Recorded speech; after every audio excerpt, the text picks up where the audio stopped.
the ability we have to see and understand everything we have in this world can become a glare and blind us to a much greater reality that Jesus wants us to see and actually focus our lives on. Jesus calls us not only to discover this great reality, but also to live in that reality as children of God, children of light. The first reading tells us that man does not see as God sees. And this is very obvious in Samuel's attitude when he was sent to anoint the chosen king, David. The oldest son impressed Samuel, and he thought for sure that was the chosen one. Samuel was wrong. And the least expected one ended up being the chosen one, because God sees different than man. In the gospel, we see confusion for this same reason. To the Pharisees, it was hard to believe that the works of God were being done in Jesus. And especially in the Sabbath, when everything was prohibited. The lack of sight in the Pharisees and religious leaders was that they couldn't see beyond their knowledge, their thoughts, and their beliefs. Even though Jesus explains that the blindness of these men was not the cause of the sin of anyone, and that the purpose of it was so that the works of God might be visible to him. We should also know that it's not the blind man that asked Jesus to heal him. It is Jesus that deliberately comes to him and gives him the sight. Because the purpose of it was so that the works of God would become visible to everyone. Now, the last part of Jesus' miracle is very important. It is an allusion to our baptism. Go wash in the pool of Siloam. It was not until this blind man washed that he was able to see. And he mentions that in his testimony when he says, I washed and I was able to see. In the same way, with our baptism, we are called to discover the great reality that Jesus wants us to see and live in. Through baptism, we are called from darkness to light.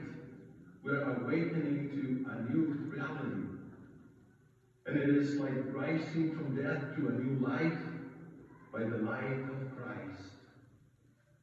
But in this new reality, we must live, not guided by the appearances of human reality, but guided as children of light in the Lord.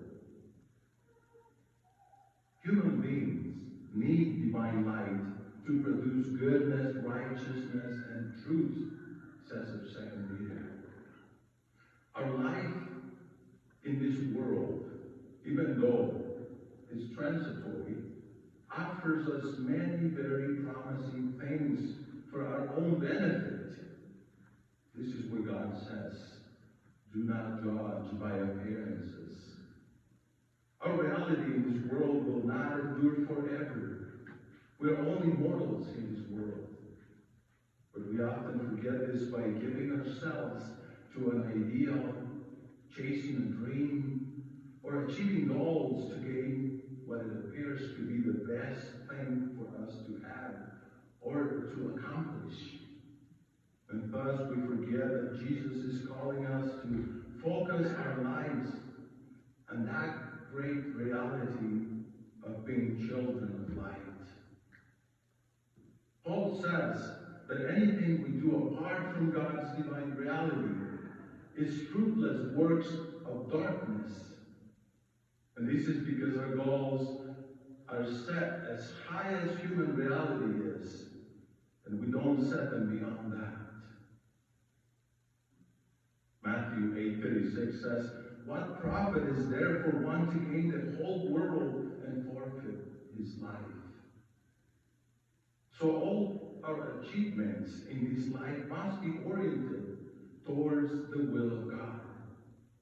And they must lead us to look for what is pleasing to him. As we can all see, we are coming out of a pandemic while a war breaks out.